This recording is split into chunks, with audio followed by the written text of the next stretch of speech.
Magandang buhay po ulit mga kananay. Meron nga pong pumunta sa amin na ati-atihan mga kananay. Nagpe-perform po sila. Nag-aabot nga sila ng sobre mga kananay. At nasa sa inyo na po kung magkano po ang ibibigay nyo. Okay naman po ang kanilang palabas mga kananay at nakakaaliw. Yung isa pa nga ay kumakain ng apoy. Pero mga bata, wag niyong gayahin, medyo delikado ito.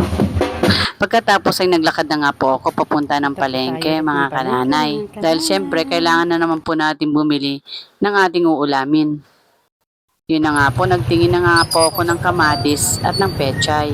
Dahil sa araw na to, iluluto ko po ang corned beef na lalagyan ko po ng pechay at patatas. Meron na po akong patatas mga kananay dahil nabili ko po ito kahapon. Kaya dito na nga po ako bumili ng pechay sa bagsakan mga kananay. Bumili na nga rin po pala ako ng mga ibang sangkap. Dumiretso na nga rin po pala ako sa Tanong Supermart para bumili nga po ng corned beef. Ganon din nga po ang ibang pampalasa na nakakadagdag sarap sa ating nilulutong ulam. Tumingin na nga rin po akong mga ilang kailangan mga kananay gaya ng sabon. At pagkatapos kong bumili ay naglakad na nga rin po ako ulit pa uwi. Pagdating ay agad ko po hinandang mga sangkap. Sa araw na to ay magigisa po ako ng corned beef na lalagyan ko po ng pechay at patatas. Ito na nga po mga kananay. Naghiwa lang po ako ng sibuyas at bawang. Ganon din po ang patatas at ang bell pepper.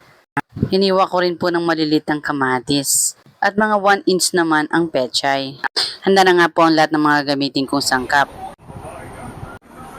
Dinisa ko nga lang po ang sibuyas at ang bawang. Pagkatapos ay nilagay ko nga po ang beef cubes. Nang madurog na nga po ay nilagay ko na po ang kamatis. Nang malambot na nga po ay nilagay ko na po ang corned beef, oyster sauce, paminta at seasoning. Dinagdagan ko na nga rin po ng patis. At inhulog ko na rin po ang bell pepper at ang patatas. Saka ko po dinagdagan ng mga 1 litrong tubig. At nang kumulo na nga po uli ay nilagay ko na po ang mga pechay. Yun na nga po mga kananay.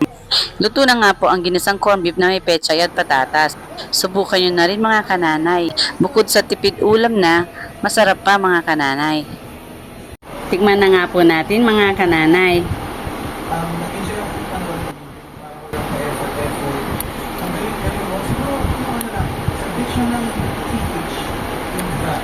Pwede na po mga kananay. Tara, kain na po tayo. Hanggang sa muli mga kananay. Salamat po sa inyong panonood. God bless po sa ating lahat.